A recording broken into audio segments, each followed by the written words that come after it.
Would Star Citizen have been better off with the original vision, or is it headed to a better place now? This is a document detailing the vision of Star Citizen circa 2012. It talks about instanced space travel, loading screen ship flight segments, and complete lack of explorable planets. Many things have changed since then, and the experience players currently have access to is not becoming the one that was pitched in 2012. Has this long road of engine development and scope creep saved us from a game that would not have lasted, similarly restricted like Starfield ended up being, or did it rob us of a better, albeit more simple experience? Something we would have been playing for years now and looking towards a sequel. Today I'm going to touch on the 5 biggest differences between the game that was originally envisioned and the game being built right now. We'll take a look at what could have been and why you might like what's actually being built now more. If you'd like to see more of these timed exclusive right when they're published, you can support us on Patreon or YouTube. Otherwise, thank you for coming to my Tomato Talk.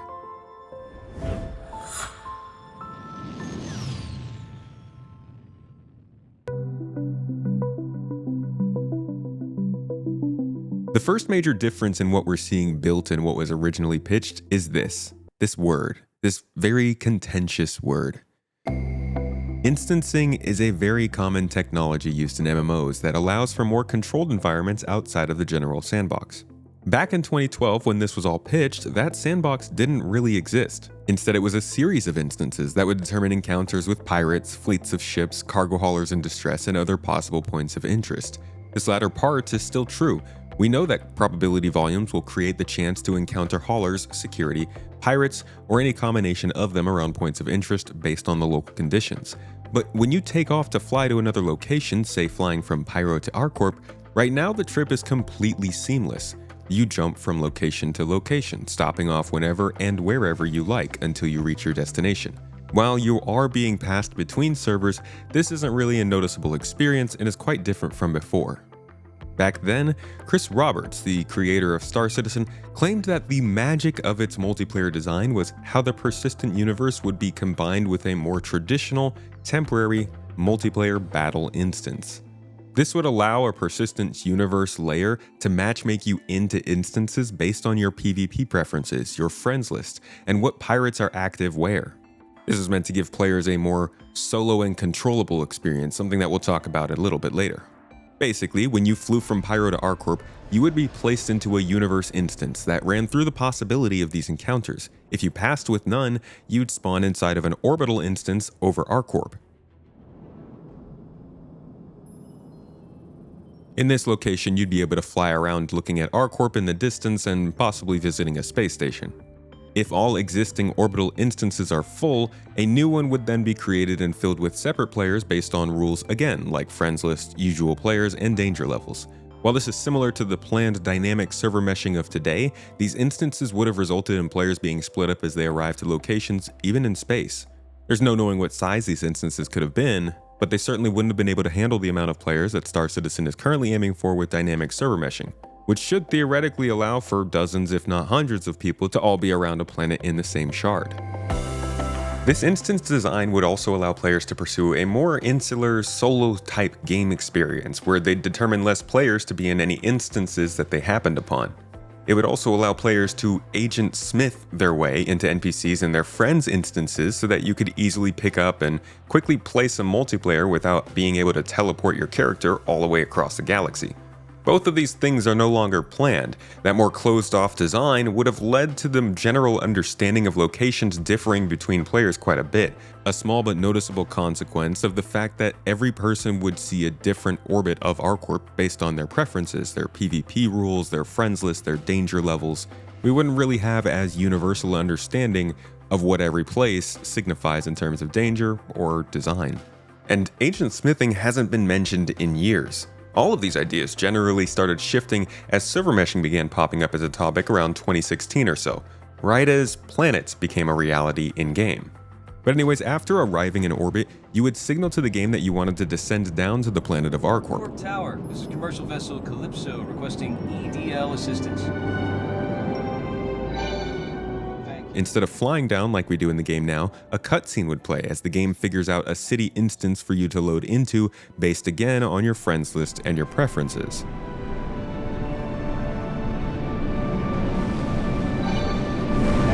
package.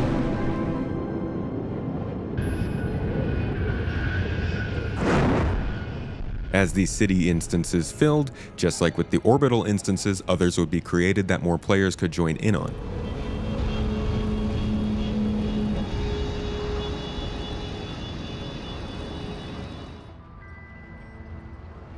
From there, you could walk around the city, trade, find missions, and interact with others. But that was the only place on the planet that you could visit. No planetary exploration, no moon outposts, no distribution centers, no rivers, no lakes, no forests, no mountains. Just that city that you could land on in whatever planet you were flying over.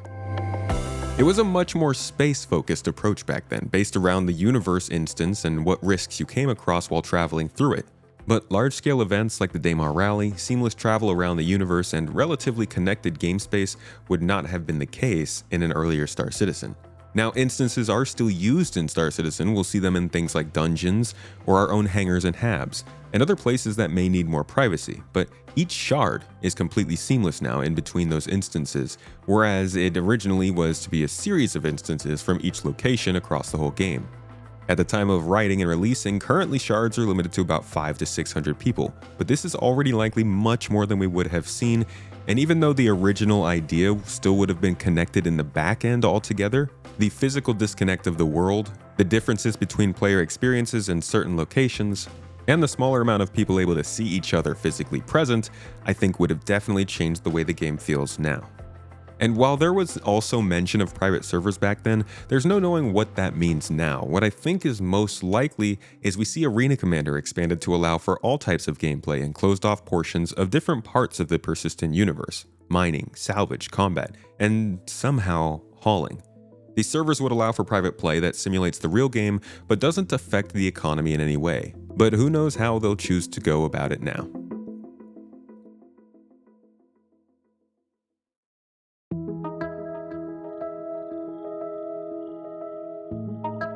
Then there's the PvP system I kept mentioning. It is true that back in the day there was more of a focus on splitting the game up to create more personalized takes on the verse, focusing pretty heavily on making sure players would have a curated solo opportunity for them without needing to get more into the group gameplay style.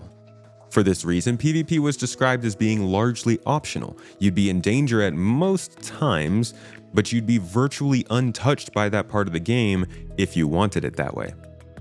This is obviously different today.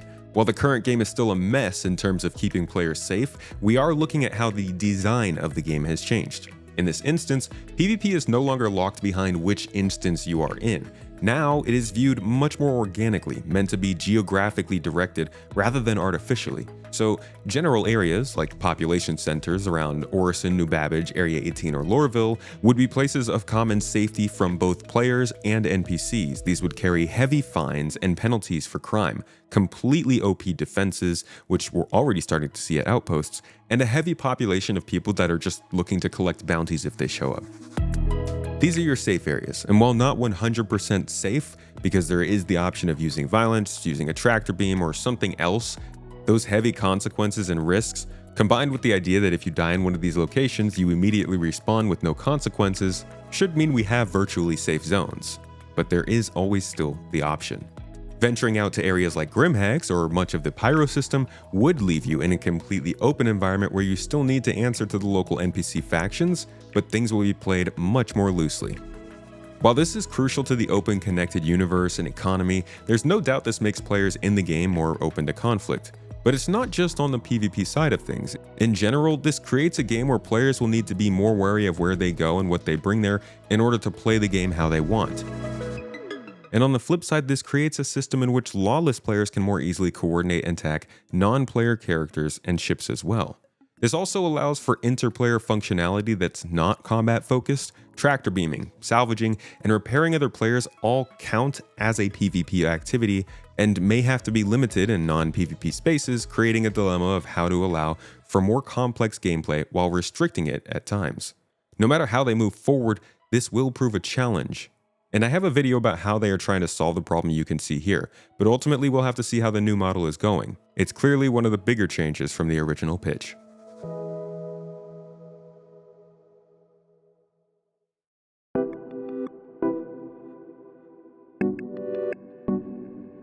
On the economy side of things, originally it was commonly stated that the economy would be largely, almost completely AI driven.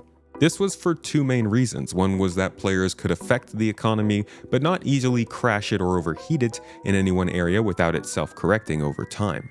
It also allowed for players to reliably put beacons or calls for help and receive help from the simulated AI passing by, rather than waiting 3 hours for the next player in the middle of the night. I actually think they're still looking to facilitate beacons through the use of AI. This will be crucial in keeping players using the medical system and not backing out whenever they go down. If you know there's guaranteed help coming, you're more likely to wait. But things do appear to have changed. The economy seemingly will be much more player-driven now, or possibly even split into two distinct economic simulations to emphasize player feedback. This is a theory that my friend the Astro Historian has. I'm not sure, but I can see that base building, crafting, the trade, and the commerce that goes into it all will lead to more player-heavy economies one way or another. While the percentage may not change from that 10 to 90% AI to player-driven as they said before, there's bound to be more player influence going forward.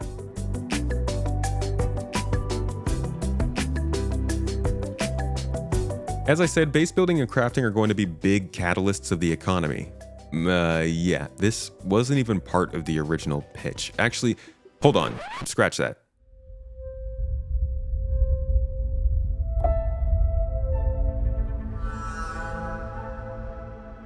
We need to talk about planets first.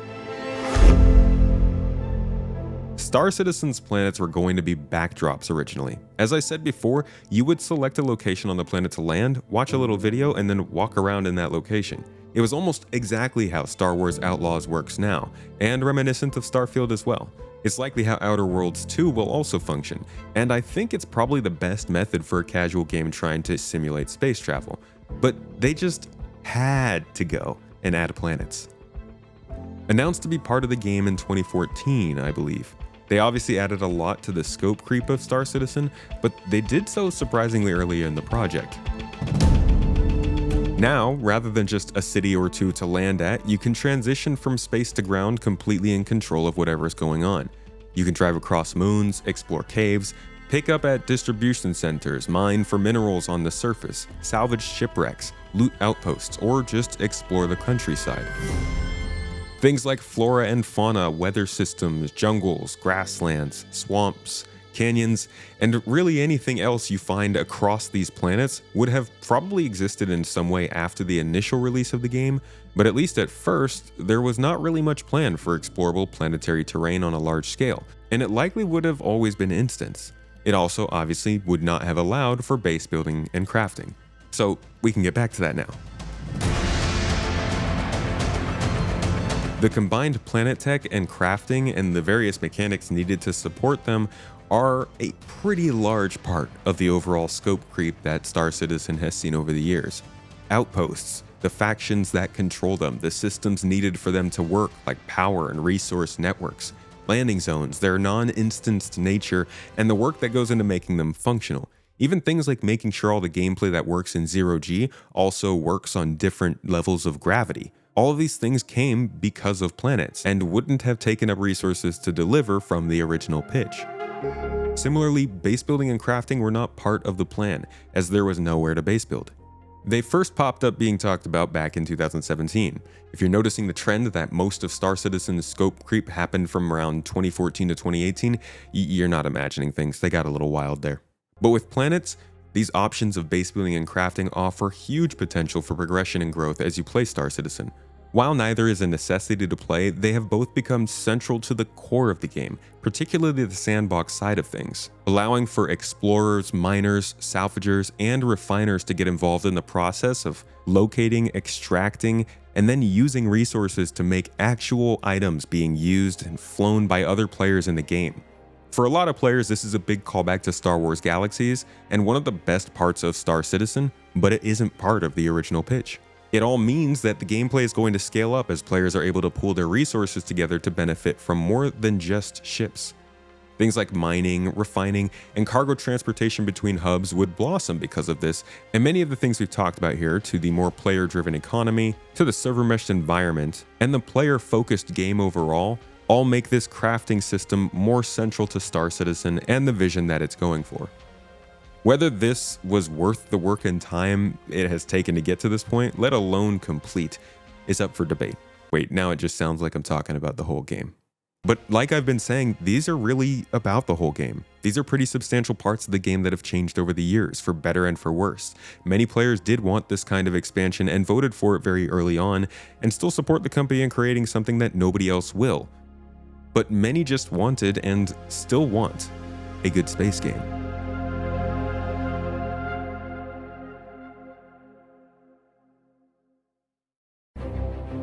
Now, the odd one out of this list that changed was Squadron 42. As a little bonus to those who stuck around until the end, thank you, appreciate it. Squadron 42 was originally meant to be a hop-in, hop-out co-op campaign that took place inside of Star Citizen. It was an absolutely massive project that ultimately ended up getting split up into 3 separate chapters, of which we're only just now seeing the first. It was also supposed to play similar to Demon's Souls, in that players could drop into your session to either invade an attack or team up with you to help you play. It is now a much more distinct project on its own, but after several reboots and delays, it has a lot to live up to, and we really don't know a ton about what the new vision of the game is going to look like at the time of this writing in February. Taking all this in, it's easy to see CIG bit off way too much for a freshman studio that had to build itself up and retool a game engine that really wasn't made for this kind of game, all while maintaining a playable version of this digital spaghetti. But it also shows just how much the game has actually stayed the same as it's changed. Looking at other old design documents like this, you can see the focus on specific materials and their properties, much like we see now. You see talk of resource networks, components, repair, cargo manipulation, mining, and other details that come back up nowadays as the systems are finally coming online. But you can see that they've grown in complexity to support things like larger player capacities, planetary gameplay, and a more seamless environment. It is not the same game that was pitched, and for that reason, many will look elsewhere for the game that they want. But I leave it to you to decide for yourself if the current game being built is something you'd prefer over what was originally pitched. Now that many of these systems that have been in development for such a long time are starting to come online, and CIG is making more pointed decisions as to where the game is headed, many people are realizing this is not the game for them. And I think the more that happens, the better. Games need to make sure that they are advertising themselves and growing towards the community that they actually want, and not just everybody that they can. But if that original Star Citizen had released sometime, say, in 2016, would it have lasted this long? Would it have been possible to switch to a server-meshed environment after release? Would you be willing to give up planetary gameplay for that finished game? I think this thought experiment is interesting. I go through it a lot, but I admit I have no idea how it could have played out. Maybe it would have been drowned out by Elite Dangerous, which felt more expansive while doing mostly the same thing, or killed off by Starfield, which, while single player, may have matched it in immersion. Or any other number of games may have popped up to compete that simply can't now because Star Citizen is such a ridiculous project that they might not even be able to do. Whatever it may have been, I'd love to see what you think in the comments. If you enjoy these thought experiments or more opinionated videos, I publish these almost every month as timed exclusives for all our supporters. You guys are what keep this channel going. Thank you so much for supporting us. These timed exclusives are our thanks to you. And if you enjoy these videos, you can find more like it here on the channel, and my longer form content like podcasts, reacts, and deep dives on my second channel, Space Tomato 2. Whatever you choose, thanks for watching this video. I hope you learned something new, and I'll catch you in the next.